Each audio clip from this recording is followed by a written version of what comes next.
Hey good people, how's it going? Welcome to Trapped in the South. Today's video is a gray house update. Guys, this has been a very long time coming. I feel like we have been working to this point because to me, this is the finish line before the finish line. It's the flooring, you guys.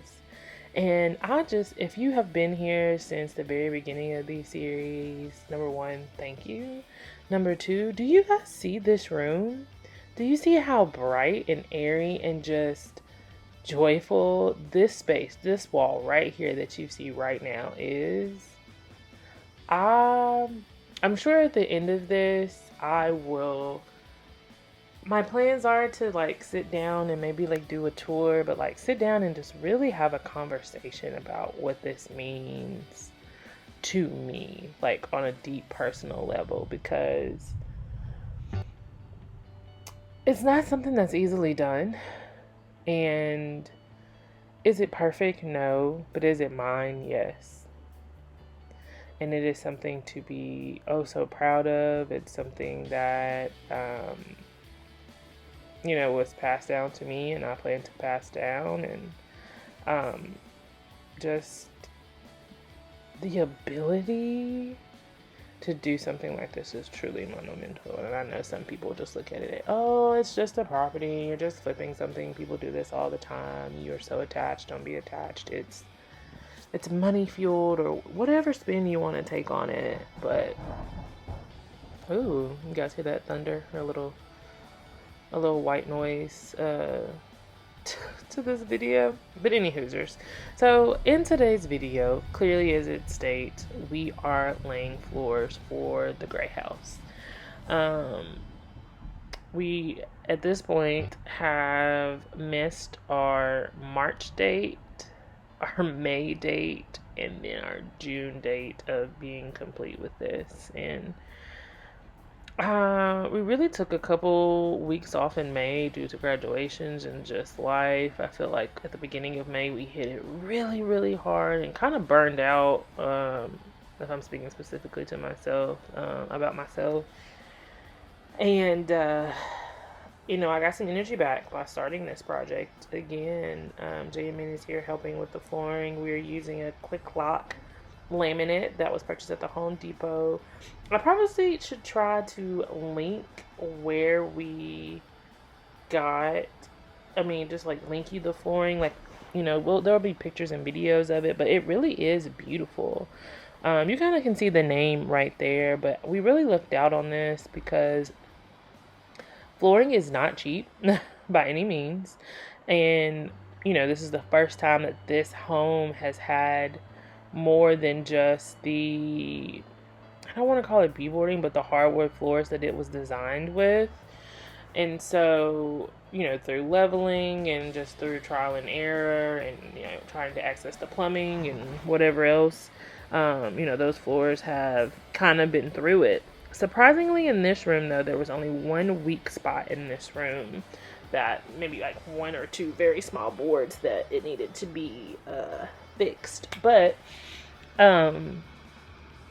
this flooring was 87 cents a square foot, which is unheard of.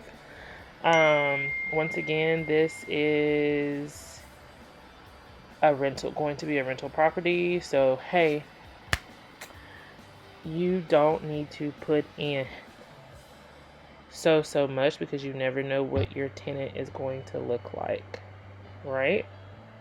You pray that you have a just wonderful tenant, easygoing, it's going to respect your things and nothing's going to happen, but you never know what might happen. And you have to prepare for that. So, I purchased a pallet. I purchased a pallet actually of this flooring. At this point, I think I've had it for probably like a month and a half. I want to say on that pallet it's either 30 or 44 pieces. The grand total for this flooring, I believe, was $1,000.59. No, $1,059 and some change. Which, once again, we are flooring a roughly 900 square foot home. And like I said, it gets pricey. And so actually one of our good friends was telling us about some peel and stick.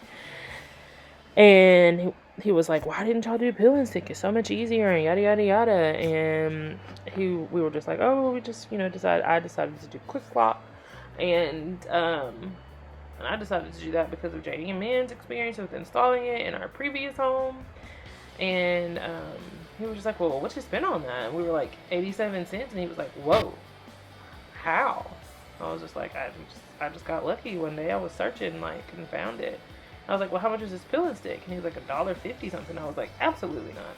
So keep those costs under if at all possible. Okay. So yeah, here is another situation where I feel like nope, it's not. I was gonna say I think my clips are out of order, but they are not out of order. This is a whole different room. I used to call these rooms by a particular color, the color like they were originally painted. So if you walk into this home and you go to the left, it was painted a Capri Rose that I actually bought at Walmart. And it was like the beautifulest soft pink. And then this room that we're in was a jalapeno, which kind of was a cross between like a highlighter yellow and a green somehow, some way. Not that I've ever loved the color green by any means. Well, at that point, but I guess I was just like, hey, I want to be spicy, and this is the color that I'm going to choose.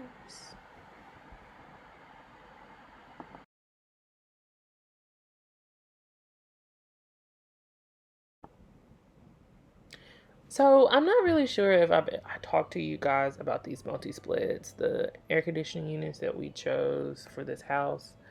And I wish I had a lot to say about them, but honestly, I don't. Like, I legit come in, turn them on, they cool, and that's really it. There's some funky features. There's like a remote and all this, and I am not well versed in them yet to really teach about them, and I need to do that. I was just looking for an option to have cooling in this, heating and cooling in this house, without breaking the bank too much.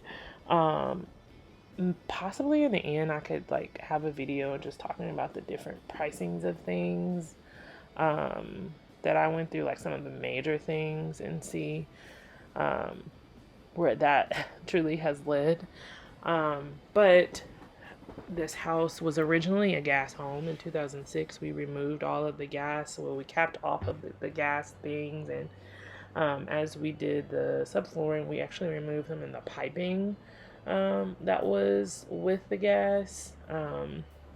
In some areas, not all, because it was a failed communication on my part. Look, you start doing these things and you learn what you need to speak up about and what you need to ask questions about, and hopefully for the next home that I work on,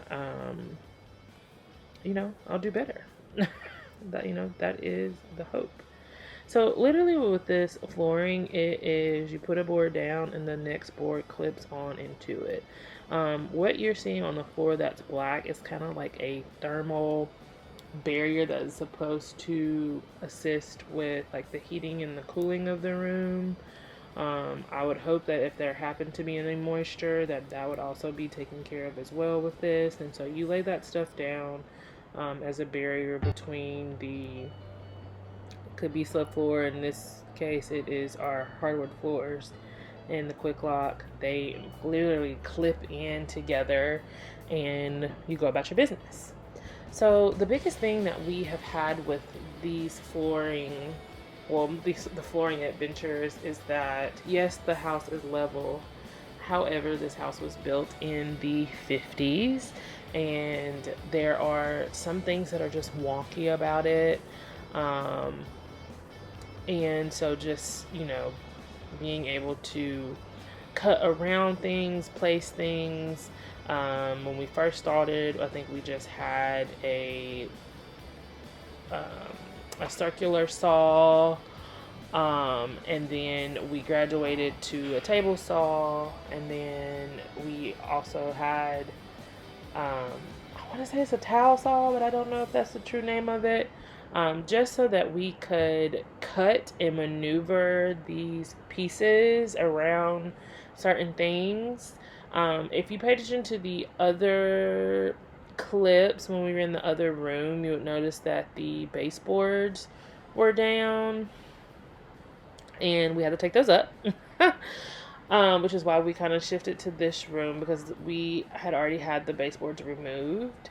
And yes, could we have done it with the baseboards down? Yes, but it's not going to be a perfect glove fit because of some of the wonky things, and so we would have had to lay quarter round on top of the flooring, on, I guess, in connection with the baseboard. And so I didn't want to do that because, one, that's more dollars on quarter round. Number two, you're adding something else to the bill. Like, this wood was 2x4 by 96 inches, I want to say.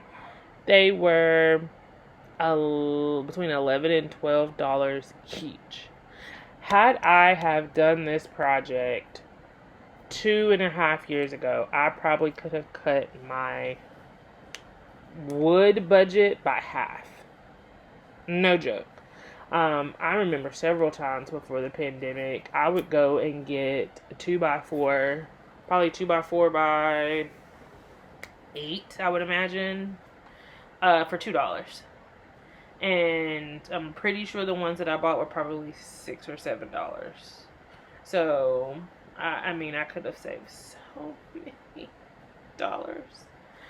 So here is the progress in this room. We did have some trouble because of this closet was once extended. And we tried to remove the extension part, and that caused problems. And then to fit in that little bitty closet space, some things had to be maneuvered. And, we made do with what we got. I think they look beautiful. I think these floors the floors and the windows make this space look so elevated. Like, it truly is a labor of love, and it's so beautiful to see, like, the transformation like this house is making.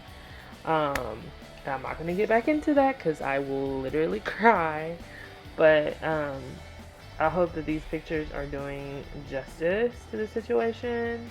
Also, can we briefly talk about the accent walls that you see? Guys, my original plan was to have an accent wall. Well, was to have colored walls. I just think that, yes, white is probably the most acceptable color. However, I'm not the most acceptable person.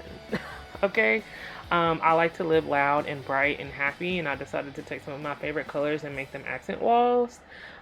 I didn't mean to make the whole wall that color, is what I'm trying to say at this moment. My plan, like, if you look at my pins on Pinterest, they were supposed to be like some abstract shapes. And somehow, some way, I went rogue and decided to paint a whole wall. This mustard wall, I don't know if you can tell in this picture, it's not real mustardy. I have had to paint that wall probably 6 times. I used a gallon and a quart or a pint. A gallon and like a half of whatever's under half a gallon on that wall alone. Yes. Okay, I'm running out of time. See y'all later. Bye.